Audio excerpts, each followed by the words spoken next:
She was laughing. That was the first thing I heard when I came through the door. Not a soft, casual laugh, it was loud, breathy, that kind of laugh people do when they're trying too hard to show they're having a good time. It didn't match the silence of the house around it, didn't belong there like the furniture or the faint smell of lavender she always sprayed on the pillows. I paused in the hallway, groceries still in hand, and stood completely still. I could hear the laugh echoing faintly down the stairs from our bedroom. Our bedroom. I didn't call out. Something in my chest whispered that I shouldn't. The house was too quiet around the sound. No TV, no music, just that laugh. Too bright, too fake. I started walking up slowly. One step, then another. The stairs creaked, that old familiar sound I never thought I'd be scared to hear. Halfway up I heard a thump. Not loud, but not soft either. A rushed sound. Like someone moving quickly, like bodies shifting on a bed. I got to the top and the door to the bedroom was half closed. I could see slivers of light cutting across the hallway carpet. I stood there. My fingers didn't want to move, but I pushed the door anyway, and I swear my heart didn't just drop. It broke on impact. She was standing near the bed in nothing but her undergarments. I remember how cold the light looked on her skin, like everything was drained of color. She turned sharply when she saw me. Her face froze. Not in guilt, not in fear, not in surprise, but in irritation. And that's when I saw Liam, sitting on the edge of the bed, shirtless, breath unsteady. My stepson, the boy I raised since he was barely a teenager, the kid I taught to drive, helped with homework, comforted when his biological dad skipped birthdays. He wasn't supposed to look like that. Not in that room. Not like this. No one spoke. For a second, the world just stopped. There was no sound, just the thudding of blood in my ears. She didn't rush to explain. She didn't grab a blanket or reach for clothes. She just tilted her head, annoyed. "You scared me," she said calmly, like she was the one startled, like I'd ruined a moment. I remember I still had the grocery bag in my hand. It was cutting into my fingers, but I couldn't feel it. The carton of eggs slipped from the top and shattered on the floor. No one flinched. "What is this?" I asked. My voice didn't sound like mine. She rolled her eyes. "Don't start," she said. Then she sat on the edge of the bed right next to Liam. His face was blank, but I saw the flush in his neck, the way his jaw twitched. "You're standing here and you're like that with him in our bed. And I'm not supposed to start." She crossed her arms, completely unfazed. "He had a nightmare," she said, like that explained it. "He came in here. I was changing." I stared. My mind went blank for a second, not because the lie was so convincing, but because it was so utterly ridiculous. My legs felt numb. I leaned on the doorframe to stay upright. "He's almost 18, I said slowly. "You're saying he ran in here half naked because of a nightmare, and you just stayed like that?" She stood up, finally, and moved toward me. Not to calm me, not to apologize, but to push past me. "You're being dramatic." That's what she said. Not "I'm sorry." Not "this isn't what it looks like." Not "let me explain." Just "you're being dramatic." And then she walked right by me. Down the hallway. Into the bathroom. Door shut.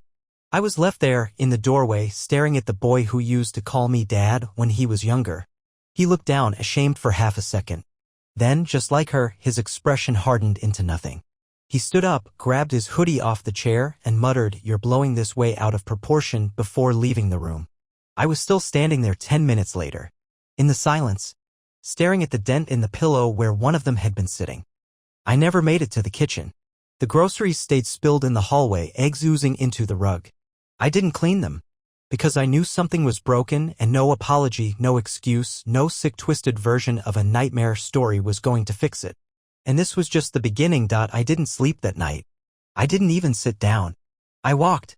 From the hallway to the kitchen. From the living room to the garage. I didn't know what I was looking for, some kind of logic, maybe.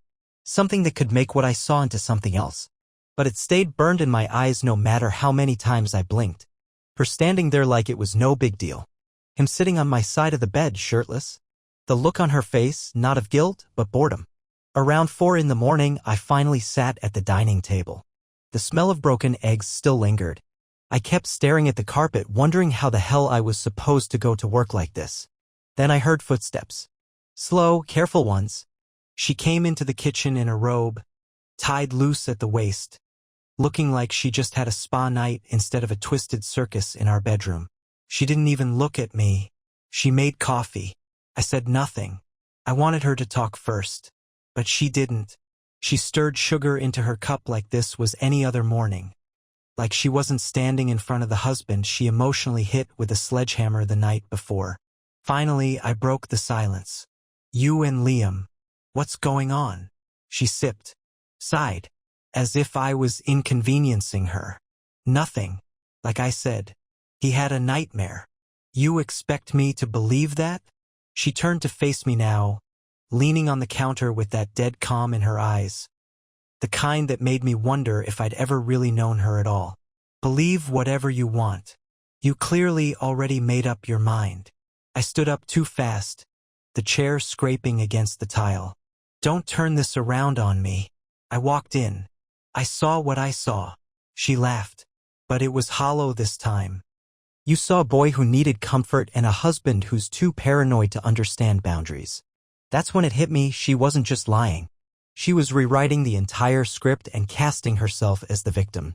I slammed my hands on the table, not out of rage, but desperation. Comfort doesn't happen half-naked. In our bed.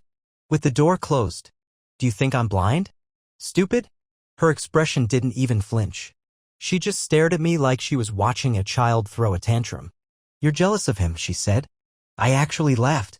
A dry, bitter sound I didn't know I was capable of making. Jealous? Of my stepson? He needs me, she said softly. And you've been distant. Cold. He notices that. Are you trying to say this is my fault? She shrugged. If you want to believe something inappropriate happened, that's on you. I can't fix your insecurities. I felt something in my chest tighten, then twist. Insecurities? Is that what we were calling this now? Watching your half-dressed wife with your shirtless stepson on your bed is an insecurity. I left. Walked outside without shoes, pacing in the driveway like a man freshly yanked from a nightmare. I couldn't go back in. I couldn't even look at the house.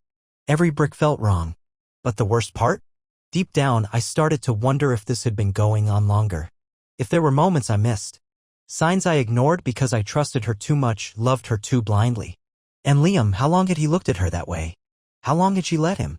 The next few hours were a blur. I drove without a destination. Parked by a gas station. Then back to the driveway. But I didn't go in. I couldn't. By the time the sun rose, I was still sitting in my car, eyes burning, heart thudding, trying to convince myself that things weren't exactly what they looked like. But they were. And that was only the beginning of the unraveling. The next day, she acted like nothing had happened. Like we hadn't stood in the kitchen inches from total collapse. She even asked me if I wanted her to pick up anything from the store. Like this was a sitcom and we just argued about laundry or what movie to watch. I didn't answer her. I watched her leave the house in a tight sweater she hadn't worn in months and jeans she used to say were too uncomfortable. Her perfume hit me before the door closed. It was the same one she wore on our anniversary last year. She hadn't touched it in months. I wasn't stupid. I just hadn't wanted to be right. She was gone for over 2 hours. Said she was grabbing groceries, but when I checked the trunk afterward, there was nothing in it. Not a single bag. And yet she came in smiling, phone tucked in her back pocket, fingers freshly manicured. I didn't say a word. I just watched her. It was like I was living with a stranger who had memorized my wife's mannerisms, her voice, her patterns, but underneath it all wasn't her. Later that evening, Liam came home. He didn't make eye contact. He walked straight past me into the kitchen, grabbed a bottle of water, and started heading toward the stairs. I blocked the hallway. We need to talk, I said. He froze. About what? I stepped closer. Don't insult me. He glanced over his shoulder, like he thought she might walk in and save him. She already told you, he muttered. You're making it weird. You sat on my bed. With her. You were half-dressed. I'm not making it weird. It is weird. He finally looked me in the eyes. And what I saw there made my stomach turn. Not shame. Not regret. But defiance. She's not your possession. The sentence was like a shot to the chest. I never said she was, I answered, voice low. But she's my wife. And you're my stepson. What I walked in on, it crossed a line.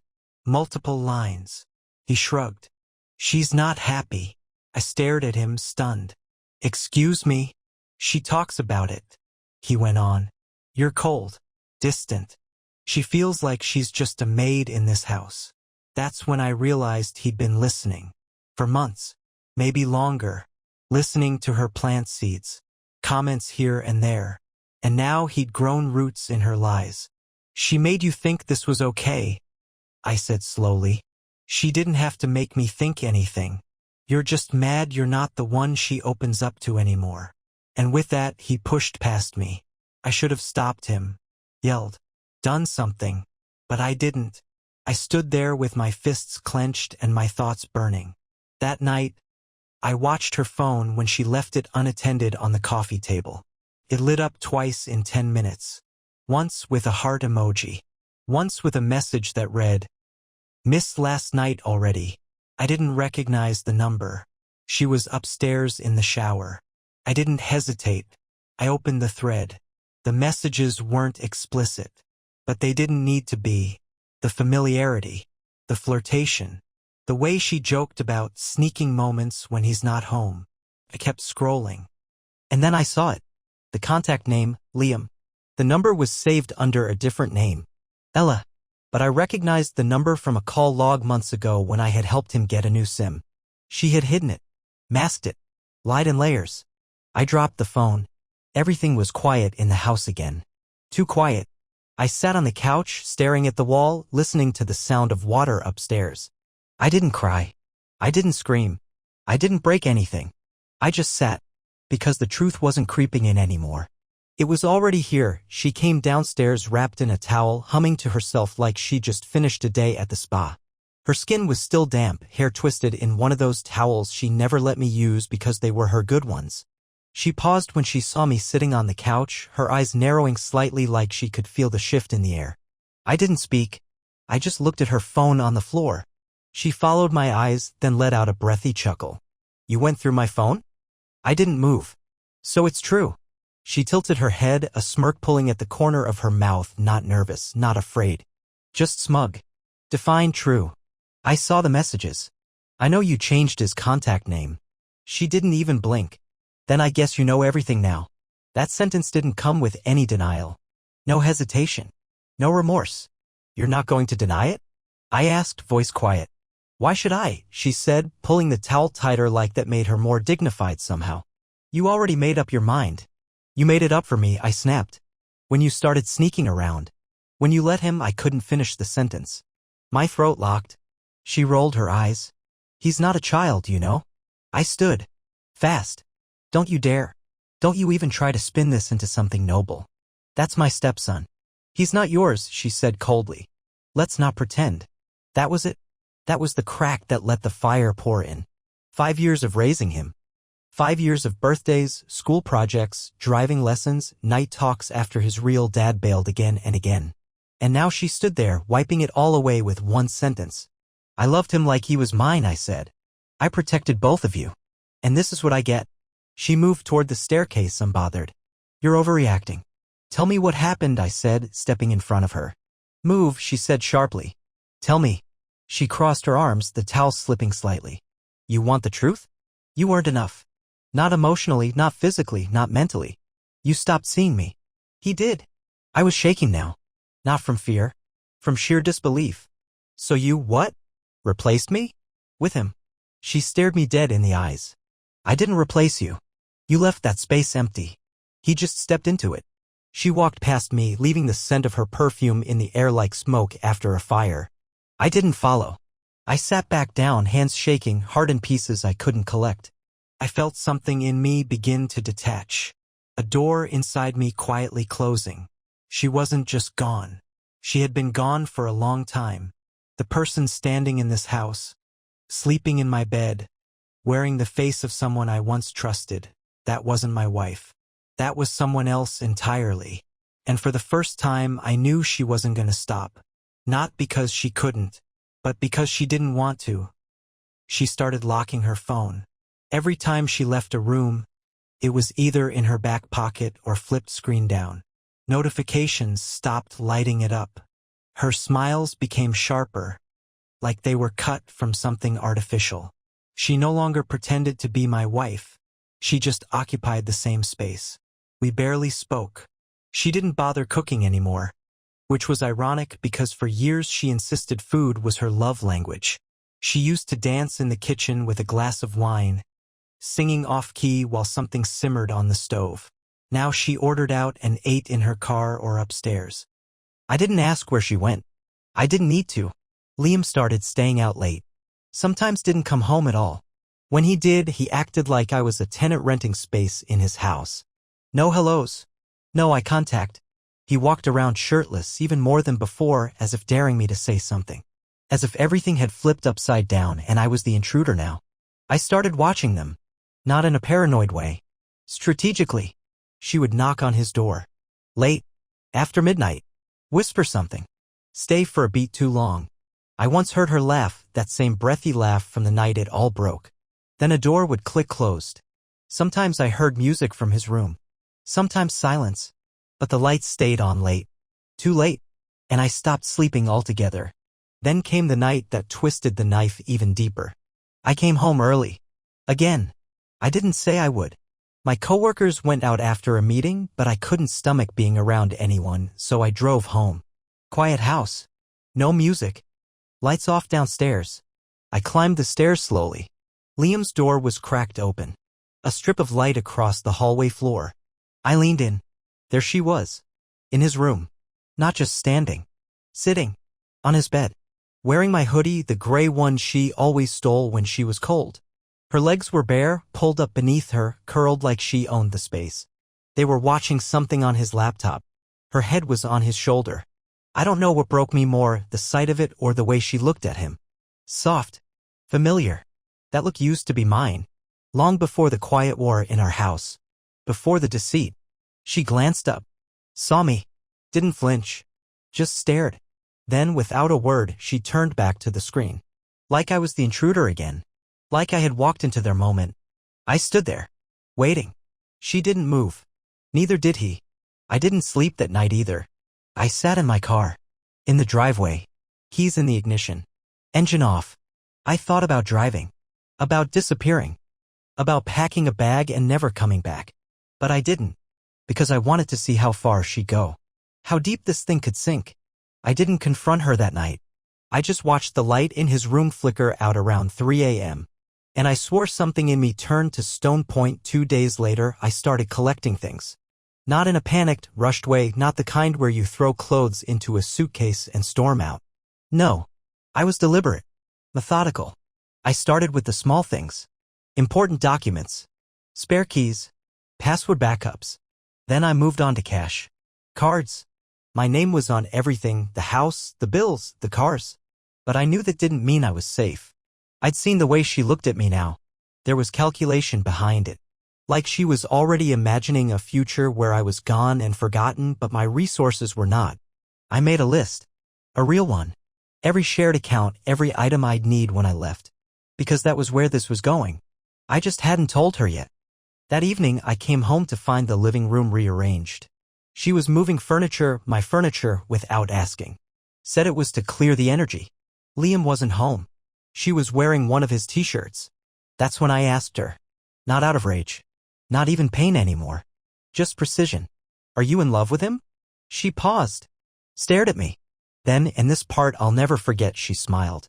Not a warm smile. Not even a cruel one. Just a tired smile. I don't owe you that answer, she said. Not anymore. You owe me everything, I said. After what I've done for both of you. You didn't do anything, she snapped. You provided. That's not the same as being there. That boy called me dad. And maybe he needed more than just a dad. I stepped toward her. Tell me what that means. She looked right at me. Calm. Cold. You were gone long before this started. You just didn't notice. Is that how you sleep at night? Telling yourself I made this happen. Her voice didn't even waver. I don't lose sleep anymore. I nodded. That was it. That was the moment I detached. Where's he? I asked. Out. With who? She shrugged. Why? Jealous? That word again. Jealous. As if this was a triangle. As if I had to compete. You're sick, I said. Both of you. She laughed. Actually laughed. That's the difference between you and him. He gets me. You just endure me. The room spun a little. My hand found the back of a chair. Not for balance, to keep from saying what I really wanted to say. I'm leaving, I told her. Her eyes flickered. Just a second. But I saw it. The shift. Good, she said too quickly. Do it. But she was bluffing. And she knew I knew. You think you win, I said, stepping closer, voice low. But I know things. And once I leave, so does everything tied to my name. She looked at me with that fake serenity. You're bluffing. I reached into my pocket, pulled out the envelope I prepared. Her eyes narrowed. Inside were the printed screenshots. The texts, dates, times, photos. I handed it to her. She didn't take it. You're threatening me? No, I said. I'm reminding you. I gave you everything. All I asked for was truth. You gave me lies. And him. I left the envelope on the table. You should read that before you do anything stupid, I said. Especially if you were planning to play victim when this all ends. And then I walked upstairs. Not to sleep. Not to rest. Just to breathe in a house that was no longer mine. The next morning, she didn't come down for hours. And when she finally did, she didn't say a word. Just made coffee, her hands shaking slightly. The envelope was gone. The house was silent for the next few days. That kind of silence that doesn't bring peace, just pressure, like walking into a room where something foul's been hidden under the floorboards and everyone's pretending not to smell it. She didn't look at me. Didn't speak. Not even her usual little jabs. Whatever was in that envelope had landed harder than she expected. Maybe she thought I didn't have the spine. Maybe she was hoping I'd fold before I ever played my hand. But I wasn't folding. I was watching. Liam stayed out again. 2 nights in a row. No explanation, no courtesy. When he finally came home, it was with a girl I didn't recognize. Blonde. Laughed too loud. They stormed upstairs like I didn't exist. I didn't say a word, just listened to the way she giggled down the hallway, too drunk to care whose house she was in. The next morning, she was gone. He didn't mention her. Neither did Kelly. Yes, I'll call her by her name now. It's easier that way. My wife feels like a title she no longer deserves. Kelly started pacing around the house like a lioness. Not angry. Not scared. Just agitated. Like she was waiting for something. She cleaned obsessively. Rearranged kitchen cabinets, dusted things that hadn't been touched in months. But it wasn't real cleaning, it was a nervous ritual. A distraction from something looming overhead. Then came the first real break in her armor. It happened late on a Wednesday. I was on the back porch with a beer. The only light came from the kitchen window behind me. I'd been sitting there for hours, listening to the wind move through the trees, wondering when I'd stop feeling like a ghost in my own house. She opened the door slowly. Can I sit? She asked. I didn't answer, but I didn't say no. She sat across from me. In silence. For minutes. Maybe longer. I refused to look at her. Then she said it. I didn't mean for it to go that far. My jaw clenched. I turned, slow and deliberate. So you admit it now. She exhaled. I don't know what I admit. It's all tangled. No, I said. It's not. You let him into our bed. You lied. You hid it. And now you're trying to rewrite the ending. She didn't speak. Just stared at the beer bottle in my hand. He was vulnerable, she whispered. So was I. I nearly stood. Stop. Don't you dare make this about being lost and confused. I'm not saying it was right, she said quickly. I'm saying it wasn't planned. That makes it worse. I hissed. That means it happened because you didn't even try to stop it. She went quiet again. And then, for the first time, she looked small. Not because I wanted her to, but because something inside her had fractured. And I saw it. That tiny crack in the mask she'd worn for weeks. Are you in love with him? I asked again. She hesitated. And that was enough. I stood. She reached for my wrist. Please, just listen. Pulled away. You're not the victim here, I said. You burned this house down, and you're just now realizing you're stuck inside it too. I went back inside. Left her out there with the night. She didn't follow. When I checked my phone an hour later, there was a message from an unknown number. It just said, he knows. No name, no context, just that. And I knew this wasn't the end. This was the start of something worse. I didn't sleep that night. The message kept flashing in my mind like a warning light before a crash. He knows. 2 words, no punctuation, and somehow they cut through every ounce of numbness I had left. He knows what? That I found out? That I wasn't staying quiet? That I had evidence? Or worse, did Liam think I was going to do something about it? The next morning was chaos in disguise. Kelly acted like nothing had changed. She moved around the kitchen in slow motion, pouring coffee, buttering toast, scrolling her phone like she wasn't being watched from every angle. But she could feel it. The tension. The shift. Her hands were steady, but her eyes flicked toward the door every few seconds like she was waiting for a storm to burst through it. And it did. Liam came home around 11, slamming the door behind him with an energy that made the walls flinch. His face was red, not from heat or cold, but something boiling under the skin. Rage, panic, fear, some mix that belonged nowhere near an 18-year-old. He stormed straight into the kitchen. I was standing there. He didn't look at me, just at her. You told him, he snapped. She didn't answer. You said you wouldn't. Still nothing. She stirred her coffee like he wasn't unraveling in front of her. Why would you say anything? He yelled. I didn't, she said calmly. Then he turned to me. You went through her phone? I didn't move. I did. You had no right. She's my wife, I said, my voice a slow, low cut. And you live under my roof, eat my food, use my money. You sleep in this house, and now I have to question where and with who. Liam's hands balled into fists. I stepped closer. Sit down. He didn't. You're not my father, he growled. I know, I said. And thank God. Kelly finally spoke up. Enough. Both of you. But it was too late. The air was already cracking with something sharp. You used me, I said to her. You played both sides. Made him think this was something real. She didn't deny it. Do you know what this could do to him? I asked. Do you? That's when Liam exploded. Don't act like you care about me now. You never did. I cared more than your real father ever did, I snapped back. I gave you a life. A chance. And you repay me by crawling into bed with the one person who was supposed to protect this family. He stepped forward like he wanted to swing. And for a second I wondered if he would. But Kelly stepped between us. Go to your room, she said to him. You're choosing him? I said go. He looked at her, face contorted with something I couldn't place, betrayal, confusion, something too big for him to carry, and then he turned and stormed up the stairs, footsteps like gunshots. She stood there, silent, shoulders stiff. He's going to tell someone, I said. And when he does, I won't protect you. She turned slowly, her eyes wet but not crying. I don't want your protection. Good, I said, because I'm done giving it. That night, she knocked on my door. Not our room anymore. I'd been sleeping in the guest room for days. I didn't answer. She knocked again. I didn't mean for this to happen, she whispered. I stayed silent. I don't know how to fix it. I turned over back to the door. She stood there for a long time, then walked away. I stared at the ceiling till morning, wondering when the damage stops spreading. Because right now, it still feels like the walls are crumbling, that I came home the next day to find the house empty. No note, no message, no noise, just a hollow, eerie stillness that didn't feel like peace. It felt like the calm right before the wreckage starts to float.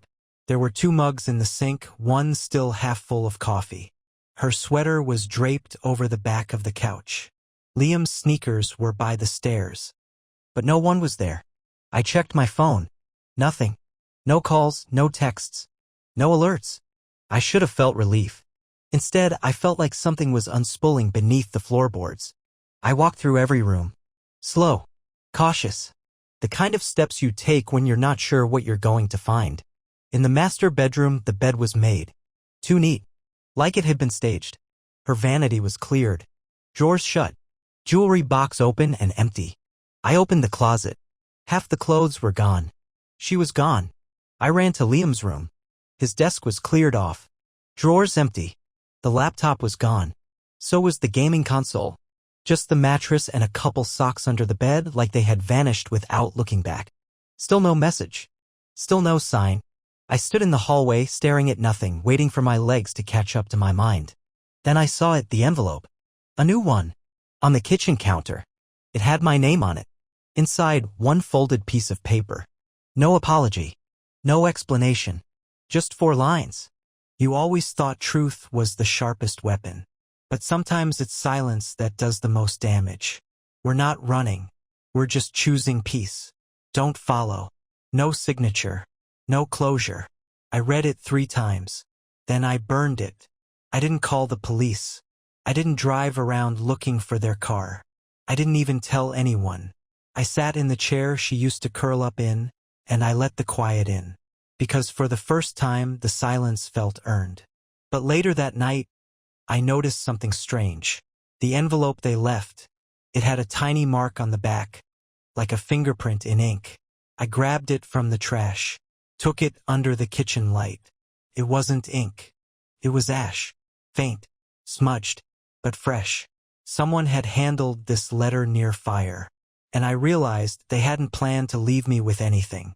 They'd nearly burned it, but something stopped them, and that's what kept me awake until morning, because I wasn't sure if it was guilt that stopped them, or a threat that didn't finish landing. And I didn't know which one scared me more. 3 weeks passed. Long enough for neighbors to stop asking questions, for routines to dull the edge of disbelief, but not long enough for silence to feel safe again. I didn't file a report. I didn't need to. She left of her own will, and Liam was nearly 18. Technically, nothing had been done. Not on paper. Not in a way anyone wanted to touch. But the truth, the real kind, the corrosive kind, doesn't need documentation. It leaves residue on your skin. It crawls behind your eyes and lives there. Every room in the house felt wrong. Her scent still hung faintly in the curtains, the pillows, the hallway closet. I opened the fridge one morning and saw a bottle of almond milk she used to drink, expired now, swollen with gas. I tossed it. And with it I tossed a little piece of her. I thought I'd feel relief. But the truth is, betrayal leaves behind weight, not grief. Not quite. It's heavier. More mechanical. Like your body has to relearn what to do without someone's orbit tugging at you. But then came the twist I hadn't prepared for. One morning an envelope arrived. No return address. No name. Inside was a single printed photo. It was taken through a window. My living room. From outside. The timestamp was recent. And I was in the frame, asleep on the couch. Alone. Behind me, the reflection in the window caught just enough of a silhouette. Shoulder. Arm. A phone. Watching. I dropped the photo. Checked the locks. The cameras. Called the company. Everything was fine. Normal. But I knew. Deep down. Someone came back. I spent that night in the guest room with the door locked. And the next day I had the locks changed, the cameras upgraded, the curtains replaced. I waited for another envelope. It didn't come. But what came was worse.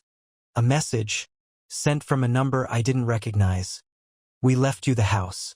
You should leave it too. No threats. No demands. Just that. I didn't reply. I sold the house a week later. I moved 2 cities over, found a smaller place. No shared memories. No creaking hallway where I could still picture her walking in a towel like nothing had happened. No bedroom I'd have to reclaim from betrayal. And slowly the weight started to peel off. But I don't date. I don't trust laughter anymore. I don't walk into a room without checking the corners first. And sometimes when I'm driving, I still feel like someone's behind me just a little too long. So here's my advice. The only part of this that feels worth anything now. Don't ignore the moment when someone starts to look at you like you're furniture. Don't wait for the lie to have legs. Because sometimes the thing you call love isn't a home. It's a trap with curtains and shared bank accounts. And by the time you realize you've been living in it, it's already locked from the outside.